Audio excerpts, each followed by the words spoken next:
You ever think you know someone so well that the idea of them having a secret feels laughable? Like, if my husband Ethan ever tried to lie, I'd spot it instantly. We've been married 13 years. I can tell if he's stressed just by the way he chews his pen. I can tell if he's lying by how he clears his throat before he answers. So imagine my shock when I'm curled up on the couch grading essays, glass of wine sweating on the coffee table, and my best friend Naomi sends me a screenshot with the words, "Girl, explain this." At first I laughed, like a real, out-loud, "You've got to be kidding me" laugh, because staring back at me from her phone was Ethan. My Ethan. Same crooked smile, same blue button-down I bought him for our anniversary. His name, his age, his face, right there on a dating app. And the kicker? Listed as single. I texted back, "Nice try. Somebody stole his picture." But then Naomi sent another screenshot, messages, flirty ones. And the timestamps weren't old. They were from last week. My chest went tight. I stared at the screen like maybe if I blinked hard enough, it would disappear. But it didn't. It just sat there, glowing, daring me to believe what I was seeing. Now Ethan's not exactly tech-savvy. He still calls TikTok the YouTube Shorts app. So part of me thought, no way, he wouldn't even know how to make a profile. But another part of me whispered, what if he does know, and he's just better at hiding things than you ever imagined? That thought hit harder than any punch. I sat there, heart pounding, scrolling through his fake, or maybe not so fake profile. His bio? Looking for something real. Something real. I wanted to throw up. Did our marriage not count as real? My hand shook as I set down my wine glass. I wasn't ready to call him out. Not yet. I needed to see it with my own eyes, not just Naomi's screenshots. So I downloaded the app, made a burner account, searched his name, and there he was. Active. Green dot glowing like a neon sign saying, "Welcome, fool. You've been played." I tapped his messages, half expecting to find him talking to bots or scammers. Nope. Real women. Real conversations. Compliments about his sense of humor. Jokes he never made with me. I felt this icy ache bloom in my chest, like all the air had been sucked out of the room. And here's the worst part. Even then, I wanted to believe there was some innocent explanation, that maybe the account was old, maybe it auto-reactivated, maybe I was just being paranoid. But the dates didn't lie. Messages from 7 days ago, 4 days ago, yesterday. Ethan, my steady, predictable accountant husband, the man who alphabetizes our spice rack, was single online and chatting up strangers. I stared at his profile until the words blurred. My brain kept screaming, "This can't be real," but my gut already knew it was. I looked toward the hallway, where the soft snore of our 16-year-old son, Lucas, drifted from his room. And for the first time in years, I felt like I was completely alone under my own roof. Now listen, 95% of folks who hear stories like this don't hit subscribe. That's like showing up to a potluck, eating 3 plates of mac and cheese, and not even bringing napkins. Don't be that person. Hit that button. It keeps the heartbreak real and the drama piping hot. Back to the mess. I set my phone down, hands trembling. Tomorrow morning, I'd have to look Ethan in the eye, pour him his coffee, and somehow ask him why the hell the man I married was advertising himself as single. But in that moment, one thought haunted me. If he's lying online, what else has he been lying about? And that's when the fear turned into something sharper. Suspicion. Because trust? Trust doesn't shatter in one blow. It cracks slowly, and once you see the fracture, you can't unsee it. Morning light spilled through the kitchen blinds, too cheerful for the storm brewing in my chest. I stood by the coffee maker, pretending to be casual, but my hand trembled as I poured Ethan's mug. Same way I'd done 1,000 mornings before. Only this time, my heart hammered against my ribs like it was trying to break out. He walked in, hair damp from his shower, adjusting his tie like always. "Morning," he mumbled, leaning down to kiss my cheek. I froze, just for a second, but enough for him to notice. "You okay?" he asked, brow creasing. I forced a smile, slid his mug toward him. "Depends. Want to tell me why your face is smiling at strangers on a dating app?" The words hit him harder than I expected. His tie slipped from his fingers. He blinked at me, wide-eyed, then barked out a laugh. Not a real one. Too sharp. Too defensive. "Oh, come on, hon. That's ancient. I must have made that profile years ago. Forgot it was even there." I stared at him. "Years ago? It was active last week. Don't insult me with ancient." He shook his head, chuckling like I was being ridiculous. "You know me. I barely check Facebook. You think I'm smart enough to juggle a dating app? Seriously?" It was the way he said it, mocking, dismissive, that made my blood boil. "Don't play dumb, Ethan. I saw the messages. Don't stand there and act like I'm crazy." His jaw tightened. He set his coffee down harder than necessary, the ceramic clinking against the counter. "Messages? What, are you spying on me now? That's healthy." My voice cracked, sharper than I meant it to. "Healthy? You being listed as single while flirting with women half your age. Yeah, that screams healthy." He rubbed the back of his neck, a nervous habit. His eyes darted to the window, away from me. That split-second flicker, the one where guilt flashes before the mask goes back on, I caught it. And once you see it, you can't unsee it. "Hon," he sighed, softer now. "Look, I don't know how to prove this, but it's nothing. Just delete the app. Don't let Naomi wind you up. You know how she is." And there it was. Deflection. Blame Naomi. Pretend I was overreacting. Pretend he was the victim. I folded my arms, staring at the man I thought I knew better than anyone. My husband. The father of my son. The man whose toothbrush sits next to mine every morning. And suddenly, he felt like a stranger in my kitchen. "You know what's worse than cheating?" I whispered, throat tight. "Making me feel like I'm crazy when I already know the truth." His face softened for a moment, like he wanted to reach for me. But instead, he picked up his mug and took a long sip, buying time, hiding behind the rim. When he finally spoke, his tone was flat. "I love you, Hannah. Stop looking for problems that aren't there." But my gut screamed louder than his words. That morning, the silence was louder than any fight. He grabbed his briefcase, kissed the top of my head like nothing had happened, and walked out the door. And me? I stood in the kitchen, coffee going cold, wondering if I'd just stared denial straight in the face, wearing a wedding band.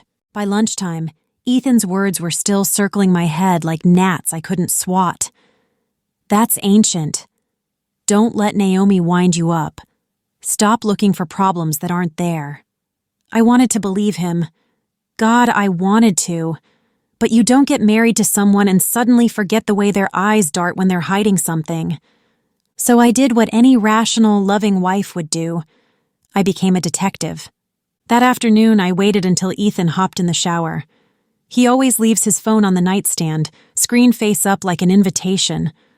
My heart hammered as I picked it up, hands shaking like I was holding a live grenade. No dating app. Not on the home screen, not in his folders. Too clean. Suspiciously clean. But when I opened his settings and scrolled to the apps installed list, there it was. The dating app. Hidden. Buried so deep I almost missed it. My chest went cold. I tapped it. But the screen demanded a password. He'd logged out. Of course he had. I set the phone down just as the shower cut off. My pulse was still sprinting when I heard him humming, casual, like his world wasn't crashing mine to pieces. I walked out of the room before he caught me. Later, I sat at the kitchen table with my laptop, digging through my own burner account. His profile was still there, still active. Last online, 2 days ago. I took a screenshot, then another, and another. Evidence stacking up in a secret folder on my desktop.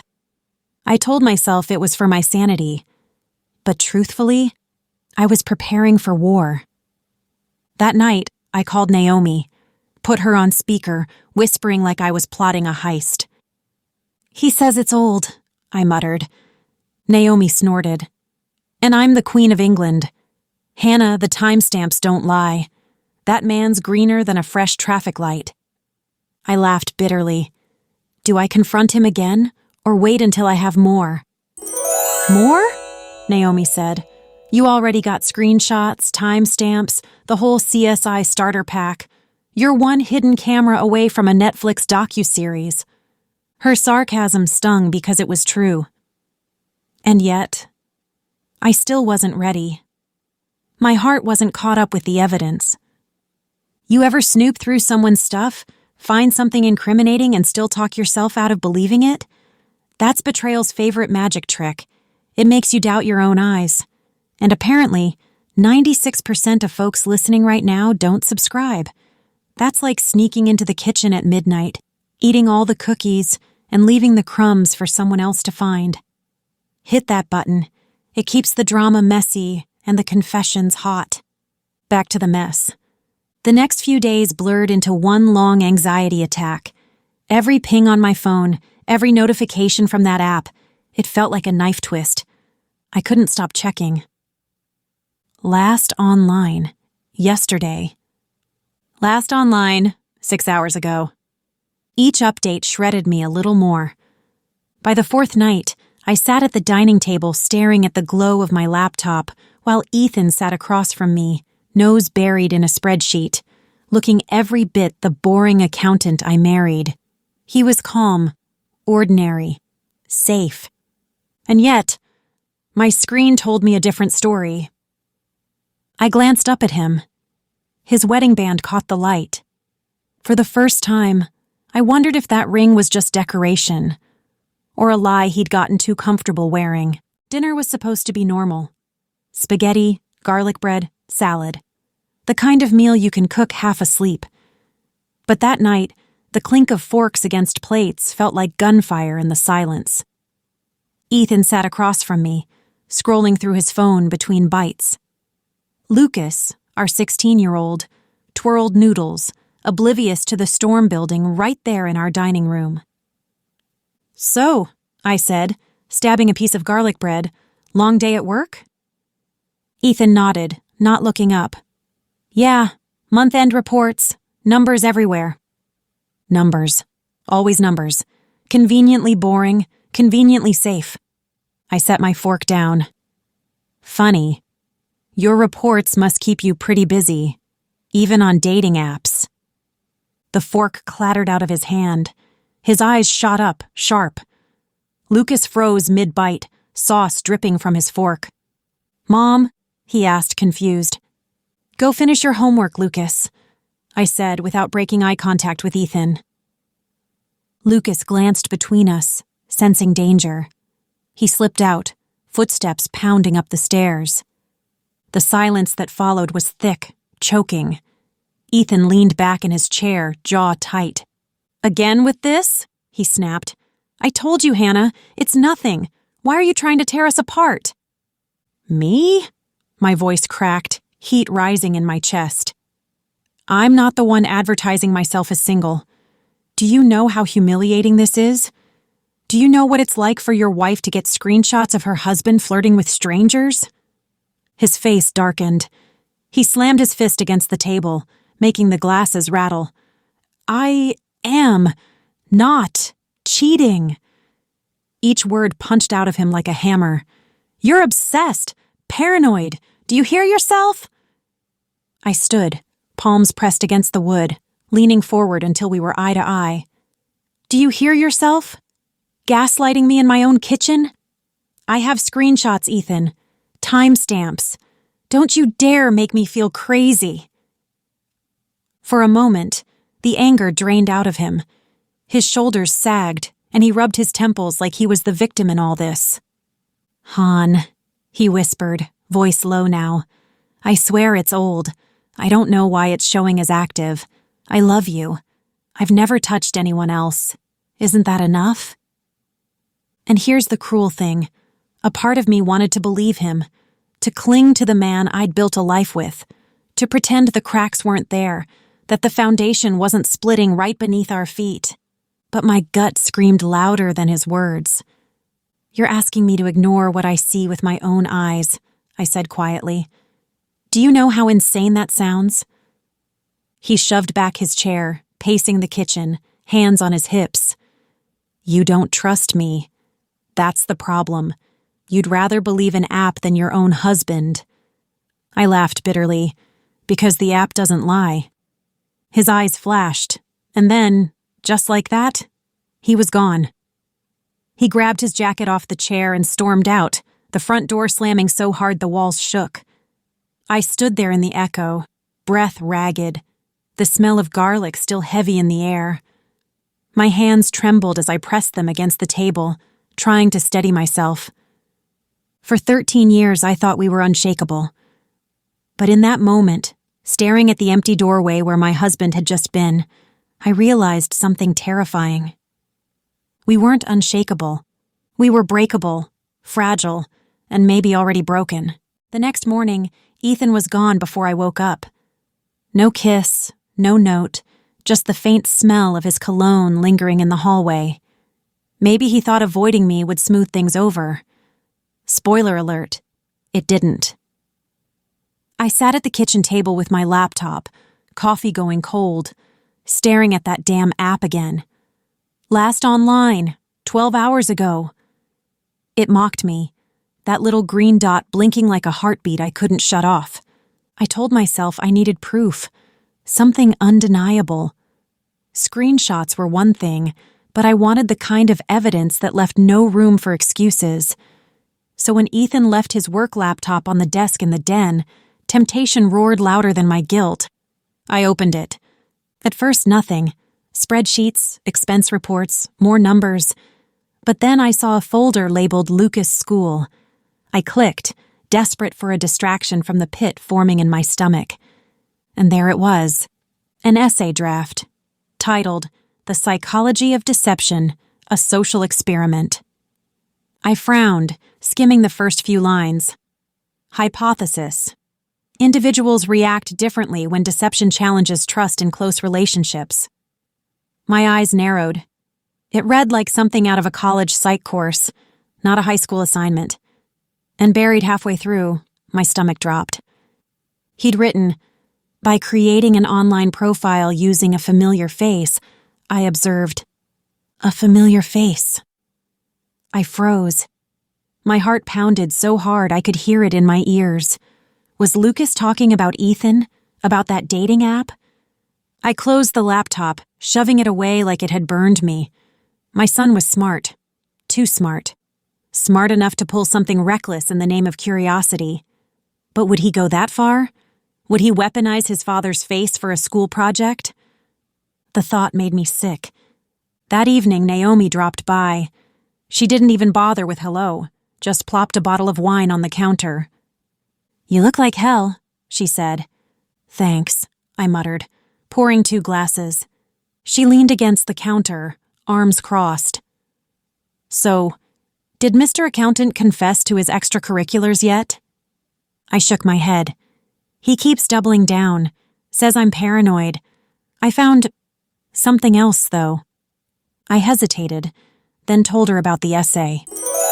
Naomi's eyebrows shot up so high they nearly touched her hairline. "You think Lucas is behind this?"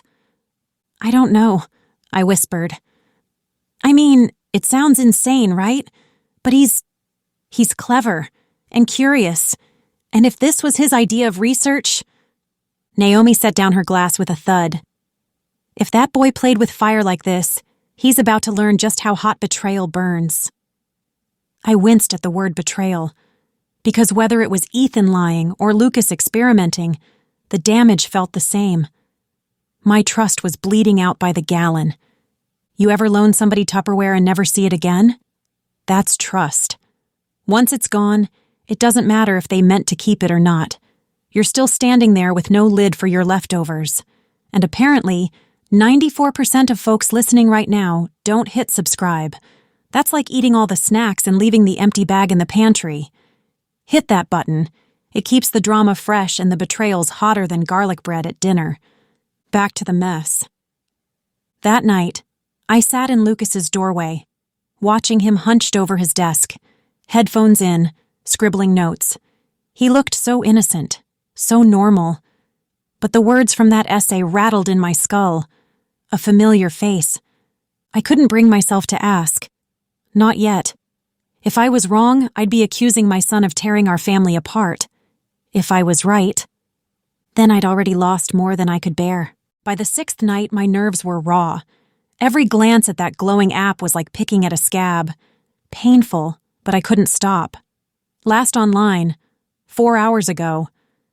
My chest squeezed until I couldn't breathe. So when Ethan came home late, shirt wrinkled, tie loosened, I was done playing detective. I wanted the truth, even if it gutted me. He tossed his keys on the counter, sighing. Long day. I slammed my laptop shut. Funny. Must have been exhausting juggling spreadsheets and dating profiles. His head snapped toward me. Not this again, Hannah. Yes, this again. I shoved the stack of screenshots across the table. His own face stared back at him. His profile, his single status, the timestamps glowing like neon proof. Explain this. His hand shook as he picked up the papers. I've told you. It's old. I don't even remember making it. I swear to God I haven't touched it in years. Then why is it still active? I shot back. Why are there messages from last week? From yesterday? He slammed the papers down, jaw clenched, eyes blazing. Because you're seeing what you want to see. You've already decided I'm guilty, so nothing I say matters, does it? I rose to my feet, voice trembling with fury. Don't you dare twist this on me. I know what I saw. You're lying, Ethan. Just admit it. That's when the sound of footsteps thundered down the hallway. Stop! Lucas burst into the kitchen, face pale, eyes wide. He looked between us, chest heaving. It's not Dad. Both of us froze. What? I whispered. Lucas's hand shook as he pulled his phone from his pocket. He opened the app, and there it was. Ethan's profile glowing green. Mom, it's me, Lucas said quietly. I made it. My stomach dropped. You... what? His voice cracked, desperate. It was for school, for psychology. We were supposed to run a social experiment about trust and deception, and I thought... He broke off, swallowing hard. I thought it'd be interesting to use someone real, so I used Dad's old profile. I didn't think it would go this far. Ethan blinked, stunned. You did what? Lucas's eyes filled with tears. I'm sorry. I swear I wasn't trying to hurt anyone. I just wanted data. I didn't tell you because, well, look at this. I didn't think you'd understand. My knees went weak. The room spun. All the anger I'd been hurling at Ethan ricocheted back at me, leaving nothing but shock and a hollow ache in my chest. So you've been behind this the whole time? My voice was barely a whisper. Lucas nodded, tears slipping down his cheeks. I didn't realize what it would do to you guys. I'm sorry, Mom. I'm sorry, Dad.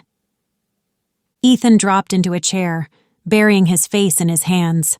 Relief, fury, betrayal, they all tangled across his features. I just stood there, staring at my son, the boy I'd raised to know right from wrong, who'd just set a grenade off in the middle of our family in the name of research. The silence that followed was unbearable. Finally, Ethan lifted his head, voice hoarse. Lucas, do you have any idea what you've done? Lucas wiped his nose on his sleeve, shaking. I didn't mean to break anything. I just wanted to see how people would react. I looked between them, my husband, who I doubted, my son who had lied by omission, and realized something terrifying. Trust hadn't been destroyed by an affair. It had been destroyed by a so-called experiment, and the damage felt the same. The kitchen felt like a courtroom that night. Silence heavy, verdict pending. The three of us sat around the dinner table, plates untouched, the spaghetti from earlier now cold and congealed. No one dared to move, like shifting even an inch would make the whole fragile thing collapse. Lucas kept his eyes on his lap, fingers fidgeting with the hem of his hoodie. Ethan leaned back in his chair, staring at him like he was trying to solve a math equation that didn't make sense. And me? I just sat there, heart numb, caught between relief and betrayal, not sure which one stung worse. Finally, I broke the silence. Lucas, why didn't you just tell us? Why him? Why your father? He looked up, eyes red. Because people trust faces they think they know. That was the whole point. If I used Dad's profile, strangers would believe him instantly. It made the experiment real. He swallowed hard. I didn't think you'd ever see it. I didn't think it would matter. Ethan let out a bitter laugh, shaking his head. Didn't think it would matter? You nearly blew up our marriage, Lucas. You made your mom think I was cheating. You made me feel like a criminal in my own home. Lucas winced. I'm sorry, Dad. I didn't think about what it would do to you guys. My throat tightened. That's the problem. You didn't think. My voice wavered, softer now. Do you know what it feels like to doubt the person you've built your life with? To question every kiss, every promise, every late night? I was ready to believe our whole marriage was a lie. Lucas's face crumpled. I didn't mean to hurt you, Mom. I swear. And here's the cruel truth. I believed him. He wasn't malicious. He was 16, reckless, too curious for his own good. But innocence didn't erase the cracks he'd carved into our trust. Ethan reached for my hand across the table. Hesitant. Careful. Hannah, he said softly. You know I would never. I pulled my hand back, not out of anger, but because I wasn't ready. Not yet. The wound was still raw. I know you wouldn't, I whispered, eyes stinging, but it felt like you did. And that's the part that doesn't just go away. Lucas buried his face in his hands, shoulders shaking. Ethan sighed, pinching the bridge of his nose. And me. I sat there staring at both of them, realizing that betrayal doesn't always come wrapped in an affair. Sometimes it sneaks in through curiosity, through thoughtless choices, through experiments that forget the human heart isn't a lab subject. We didn't solve it that night. There were no grand speeches, no hugging it out in some magical forgiveness. Trust doesn't heal in a single dinner. It lingers, cracked, waiting to see if time can fill the gaps. But for the first time in days, we were honest. Brutally, painfully honest. And maybe that was the first step toward piecing back what had been broken. And that's the thing about trust. It doesn't take a full-blown affair to shatter it. Sometimes all it takes is a shadow, an unanswered question, or one reckless choice. What would you have done in my shoes? Trusted, doubted, or walked away? Drop your thoughts in the comments. And if this story hit home, don't forget to subscribe. More stories, more twists, and more lessons you'll never see coming.